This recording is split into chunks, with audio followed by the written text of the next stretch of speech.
नमस्कार मित्रांनो, आज आपण श्रावण महिन्याच्या या पवित्र पर्वात अलिबागमधील प्रसिद्ध कनकेश्वर मंदिराला भेट देणार आहोत.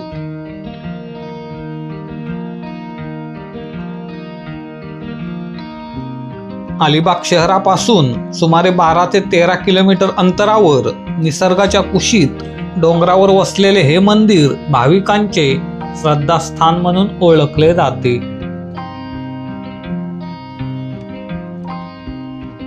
डोंगराच्या कुशीत वसलेले हे मंदिर धार्मिक महत्त्वासोबतच आपल्या निसर्गरम्य परिसरासाठीही प्रसिद्ध आहे.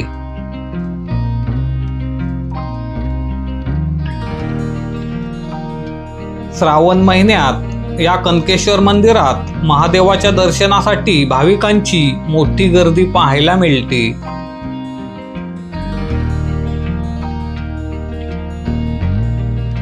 या कनकेश्वर मंदिराकडे जाताना आजूबाजूचा हिरवागार परिसर आणि शांत वातावरण मनाला प्रसन्न करून जाते. तर चला मग या मंदिरापर्यंत कसे पोहोचायचे आणि मंदिर परिसरामध्ये आपल्याला काय काय पाहायला मिळते याची संपूर्ण माहिती आपण या व्हिडिओमधून जाणून घेऊया. कार्लेखिंडीतून किहिम बीचच्या दिशेने येताना 4 किलोमीटर पुढे आल्यावर उजव्या बाजूला कनकेश्वर मंदिराकडे जाणारा रस्ता लागतो. तसेच किहिम बाजूकडून कार्लेखिंडीच्या दिशेने येताना डाव्या बाजूला कनकेश्वर मंदिराकडे जाणारा रस्ता लागतो. येथून कनकेश्वर मंदिराचा पायथा सुमारे 1.5 किलोमीटर अंतरावर असून तेथे पोहोचण्यासाठी आपल्याला अंदाजे 5 मिनिटे लागतात. या रस्त्याने थोडे पुढे गेल्यावर आपल्याला कमान लागते.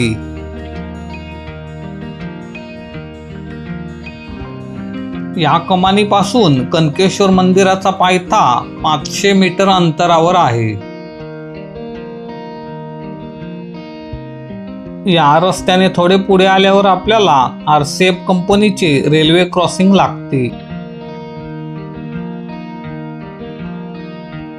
रेल्वे क्रॉसिंग पासून थोडे पुढे गेल्यावर रस्त्याच्या दोन्ही बाजूंचा निसर्गरम्य परिसर अनुभवत आपण कनकेश्वर मंदिराच्या पायथ्याशी येऊन पोहोचतो.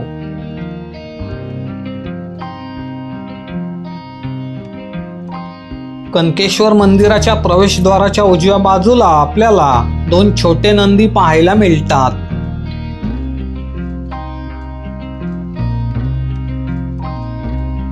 या नंदींच्या पुढेच आपल्याला एक छोटेसे शिवमंदिर पाहायला मिळते.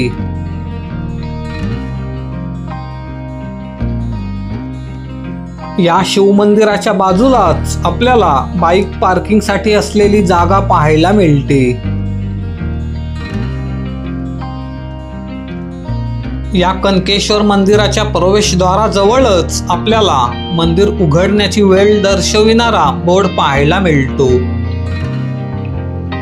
तसेच त्याच्याच खाली मंदिराची माहिती आणि आवश्यक सूचना दिलेला माहिती फलक आपल्याला पाहायला मिळतो.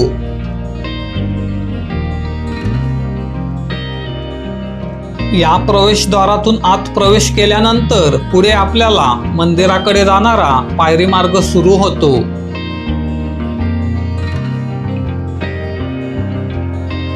येथून कनकेश्वर मंदिरापर्यंत पोहोचण्यासाठी आपल्याला सुमारे 650 पायऱ्या चढून जावे लागते.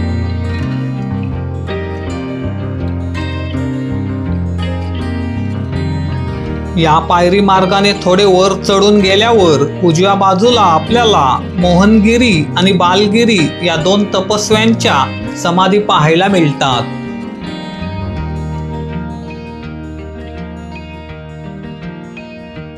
या समाधीवर दगडामध्ये कोरलेले शिवलिंग आणि नंदीची प्रतिमा पाहायला मिळते.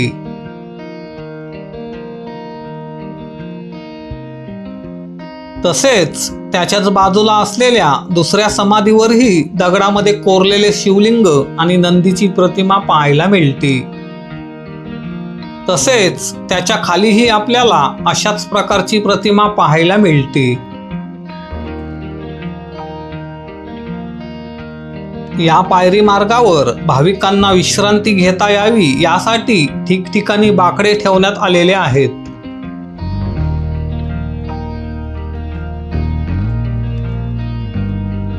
या पायरी मार्गाने थोडे वर चढून गेल्यावर उजव्या बाजूला आपल्याला ओम नमः शिवाय लिहिलेला बोर्ड पाहायला मिळतो.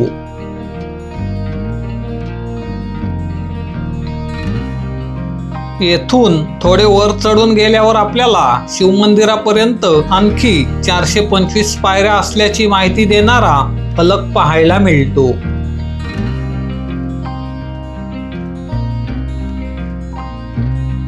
येथून थोडे पुढे चढून गेल्यावर उजव्या बाजूला दगडी भिंतीमध्ये तयार केलेली छोटीशी देवळी पाहायला मिळते आणि या देवळीत आपल्याला भगवान शिवाची छोटीशी मूर्ती पाहायला मिळते.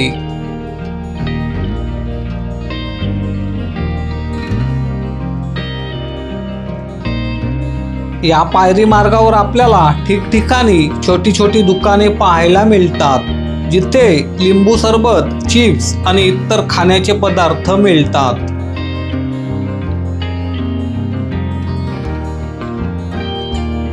तेथून थोडे पुढे गेल्यावर आपल्याला भाविकांच्या विश्रांतीसाठी उभारलेली पहिली शेड पाहायला मिळते.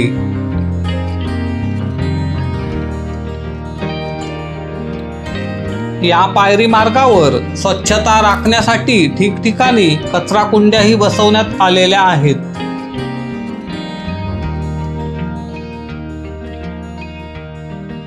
त्याच्याच थोडे पुढे गेल्यावर भाविकांच्या विश्रांतीसाठी उभारलेली दुसरी शेड पाहायला मिळते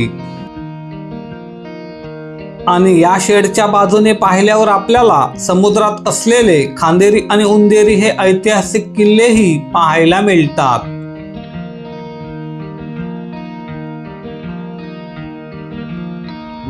तेथून थोडे पुढे चालत गेल्यावर आपल्याला देवाची पायरी पाहायला मिळते आणि या पायरीच्या बाजूलाच मंदिराकडे जाण्यासाठी आणखी 350 पायऱ्या असल्याची माहिती देणारा फलक पाहायला मिळतो.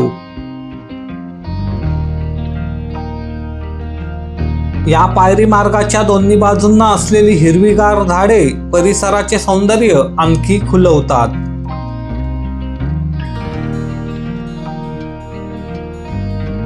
या पायरी मार्गामध्ये आपल्याला काही ठिकाणी उभ्या चढाच्या पायऱ्या लागतात, त्यामुळे तेथून चढताना आपली चांगलीच दमछाक होते.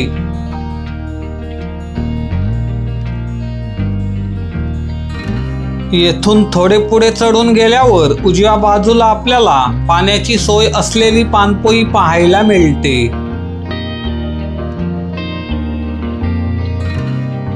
या पाणपोईच्या बाजूलाच कठीण चढ समाप्त अशी माहिती लिहिलेला बोर्ड पाहायला मिळतो. त्याच्याच बाजूला आपल्याला गायमांडी हे स्थान पाहायला मिळते.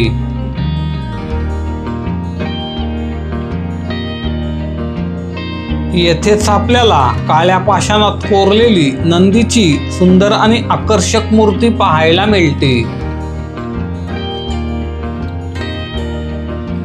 येथेच भाविकांच्या विश्रांतीसाठी उभारलेली तिसरी शेड पाहायला मिळते.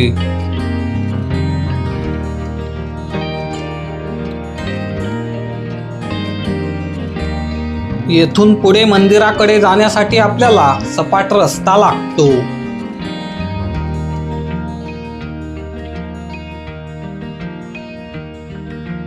तेथून थोडे पुढे गेल्यावर आपल्याला श्री पालेश्वर मंदिर पाहायला मिळते आणि या मंदिराच्या बाजूलाच भाविकांच्या विश्रांतीसाठी एक शेड देखील पाहायला मिळते.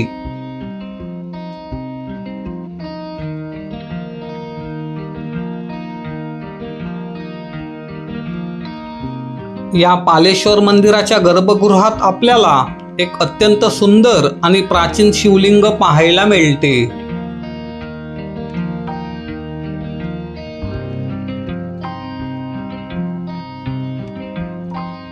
पालेश्वर मंदिरापासून थोडे पुढे गेल्यावर उजव्या बाजूला आपल्याला समाधी स्थळे पाहायला मिळतात.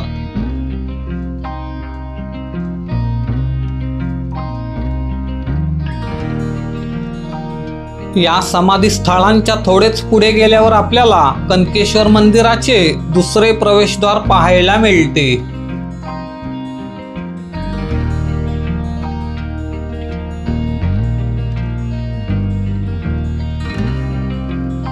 या प्रवेशद्वारातून आत प्रवेश करून थोडे पुढे गेल्यावर उजव्या बाजूला आपल्याला पवित्र ब्रह्मकुंड पाहायला मिळते.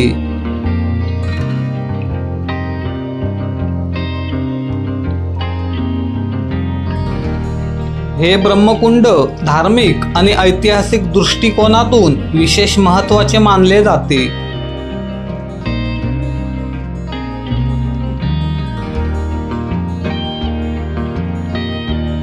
पावसाळ्यात ब्रह्मकुंड पाण्याने भरल्यानंतर येथे पोहण्याचा आनंद घेण्यासाठी अनेक जण आवर्जून येतात.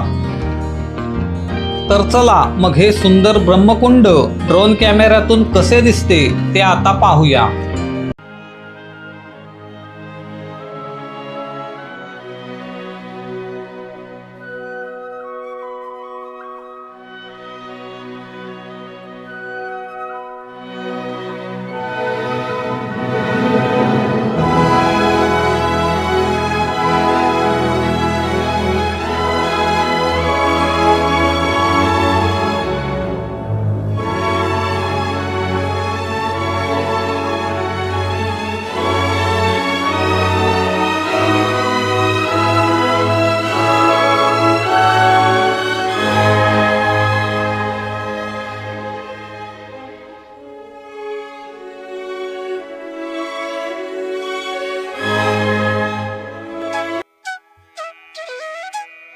या ब्रह्मकुंडाच्या अगदी बाजूलाच आपल्याला पाषाणात कोरलेली एक प्राचीन मूर्ती पाहायला मिळते.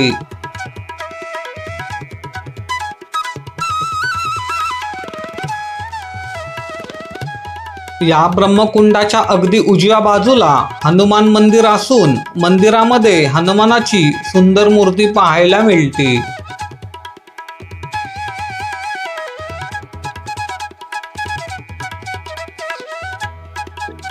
ब्रह्मकुंडापासून थोडे पुढे गेल्यावर उजव्या बाजूला आपल्याला एक हॉटेल पाहायला मिळते आणि या हॉटेलच्या अगदी समोरच आपल्याला आसनस्थ अवस्थेतील सुंदर आणि आकर्षक मूर्ती पाहायला मिळते. या मूर्तीला स्थानिक लोक मिरची बाबा या नावाने ओळखतात. या मूर्तीच्या बाजूलाच छोटे शिवलिंग असून त्याच्याच शेजारी पादुका देखील पाहायला मिळतात.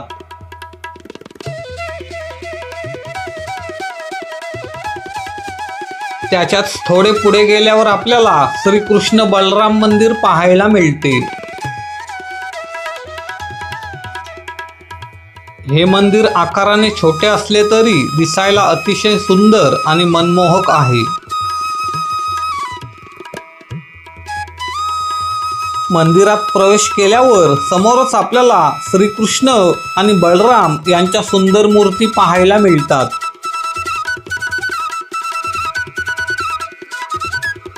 येथून थोडे पुढे गेल्यावर आपल्याला समोरच कनकेश्वर मंदिराचे सुंदर दर्शन घडते.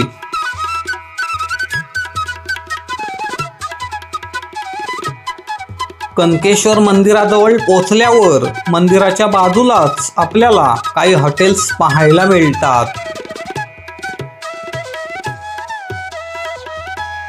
या हॉटेल्समध्ये चहा, वडापाव, भजी, पावभाजी, व्हेज थाळी तसेच सरबत असे विविध पदार्थ खायला मिळतात.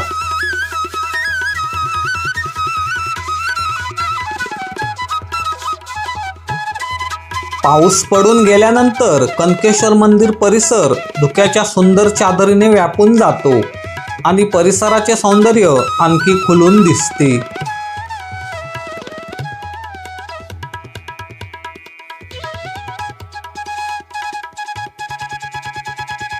या मंदिराच्या दगडी भिंतींवर आपल्याला देवदेवतांच्या अनेक सुंदर कोरीव मूर्ती पाहायला मिळतात.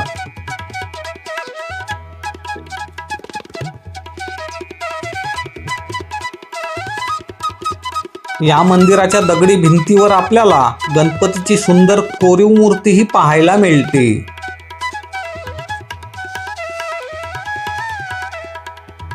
तर चला, निसर्गरम्य परिसरात वसलेले हे कनकेश्वर मंदिर ड्रोन कॅमेऱ्यातून कसे दिसते ते पाहूया.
कनकेश्वर मंदिराच्या डाव्या बाजूने थोडे पुढे गेल्यावर आपल्याला तुळशी वृंदावन पाहायला मिळते.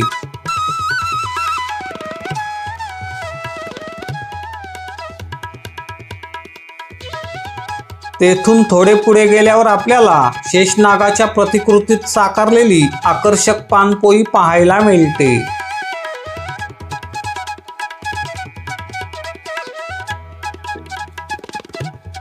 या पानपोईच्या उजव्या बाजूलाच आपल्याला भाविकांच्या विश्रांतीसाठी असलेले विश्रामगृह पाहायला मिळते.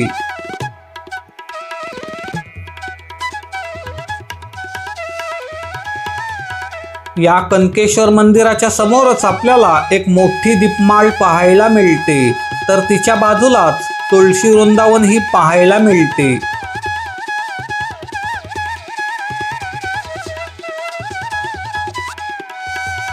या मंदिराच्या प्रवेशद्वाराच्या दोन्ही बाजूंना देवतांच्या सुंदर मूर्ती पाहायला मिळतात. तसेच त्याच्याच खाली आपल्याला कनकेश्वर मंदिराच्या उघडण्याची वेळ दर्शवणारा फलक पाहायला मिळतो.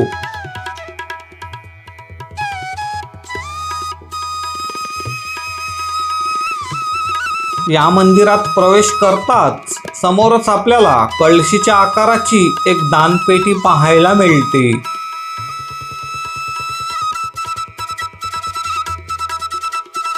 पारंपरिक कळशीच्या आकारातील ही दानपेटी येथे विशेष लक्ष वेधून घेते.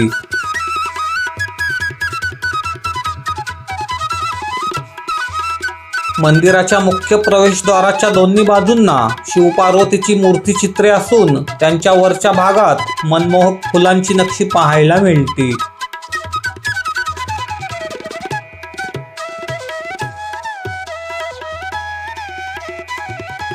या मंदिराच्या सभागृहातील खांबांवर पक्ष्यांची सुंदर चित्रे रेखाटलेली पाहायला मिळतात, जी सभागृहाचे सौंदर्य आणखी खुलवतात.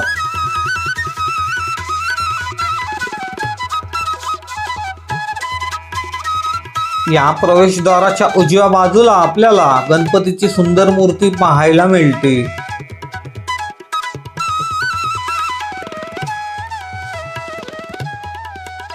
गणपतीच्या समोरच शिवलिंगासमोर विराजमान असलेली नंदीची सुंदर मूर्ती पाहायला मिळते आणि नंदीच्या समोरच आपल्याला कासवाची सुंदर मूर्ती देखील पाहायला मिळते.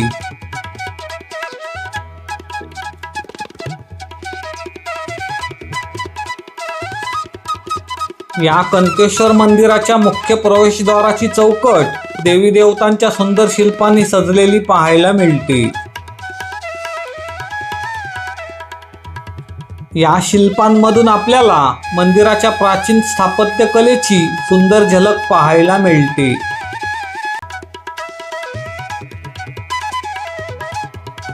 या प्रवेशद्वाराच्या चौकटीच्या वरच्या भागात आपल्याला गणपतीचे सुंदर शिल्प पाहायला मिळते.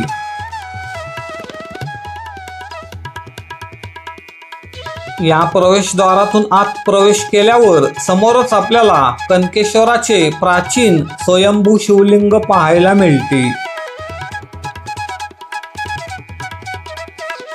या शिवलिंगावर चांदीचा सुंदर मुखवटा असून या पवित्र शिवलिंगाचे दर्शन घेण्यासाठी भाविक मोठ्या श्रद्धेने येथे येतात.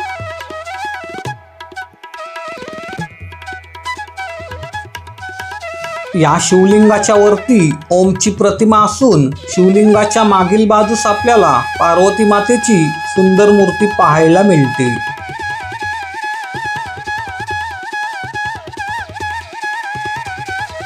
कनकेश्वर मंदिरातील दर्शन घेऊन बाहेर आल्यानंतर मंदिराच्या डाव्या बाजूला आपल्याला प्राचीन कुंडेश्वर मंदिर पाहायला मिळते. या मंदिरासमोर नंदीची मूर्ती असून गर्भगृहात आपल्याला पवित्र शिवलिंगाचे दर्शन होते. कुंडेश्वर मंदिराच्या पुढे उजव्या बाजूला आपल्याला श्रीराम सिद्धिविनायक मंदिराची कमान पाहायला मिळते.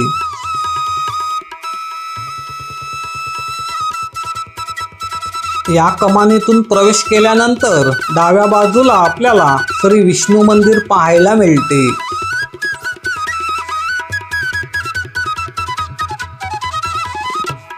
मंदिरात प्रवेश केल्यानंतर आपल्याला श्री विष्णूंची सुंदर आणि मनमोहक मूर्ती पाहायला मिळते.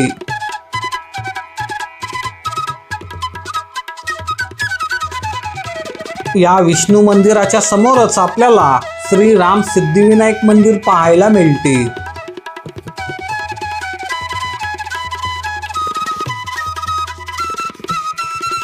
या मंदिरात प्रवेश केल्यानंतर समोरच आपल्याला श्री गणरायांची सुंदर मूर्ती पाहायला मिळते. तसेच त्याच्या दोन्ही बाजूंना आपल्याला रिद्धी सिद्धीच्या सुंदर मूर्ती देखील पाहायला मिळतात.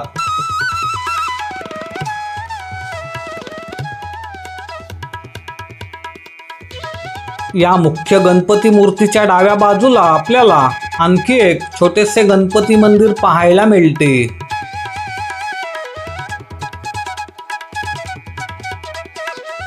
या मंदिरात देखील आपल्याला गणपतीची सुंदर आणि प्रसन्न मूर्ती पाहायला मिळते.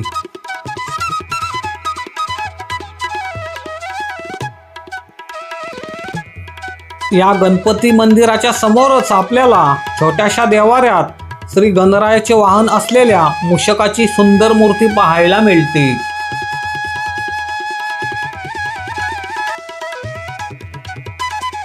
त्याच्याच बाजूला आपल्याला कालभैरवाचे छोटेसे मंदिर देखील पाहायला मिळते. त्याच्याच बाजूला आपल्याला प्राचीन गणपतीची मूर्ती आणि इतर देवतांच्या मूर्तीही पाहायला मिळतात.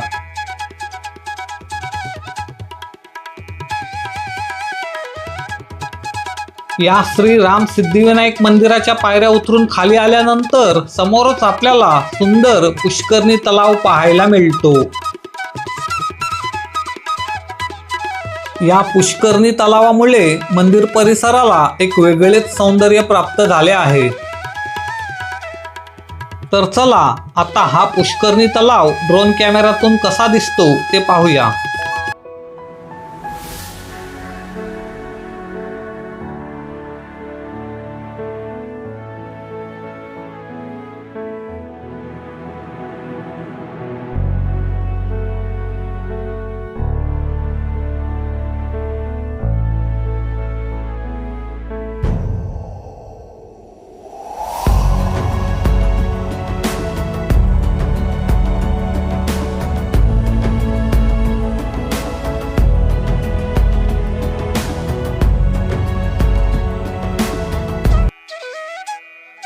या पुष्करणी तलावाच्या अगदी शेजारी आपल्याला श्री रामेश्वराचे छोटेसे आणि सुंदर मंदिर पाहायला मिळते.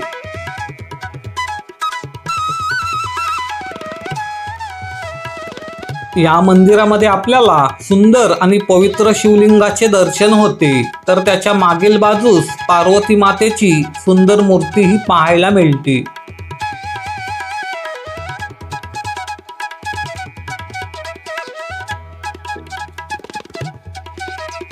या रामेश्वर मंदिराच्या उजव्या बाजूलाच आपल्याला प्राचीन गोमुख पाहायला मिळते.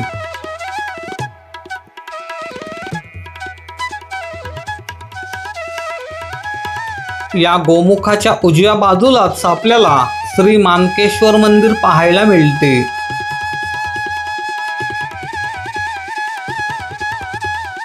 या मंदिरासमोर नंदी असून त्याच्या उजव्या बाजूला देवीची प्राचीन मूर्ती पाहायला मिळते.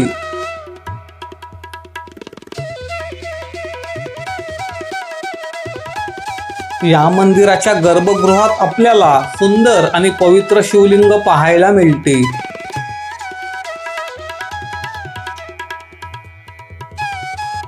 आणि अशाच प्रकारे कनकेश्वर मंदिरातील सर्व प्राचीन आणि धार्मिक स्थळांचे दर्शन घेत आपला हा सुंदर प्रवास येथे पूर्ण होतो.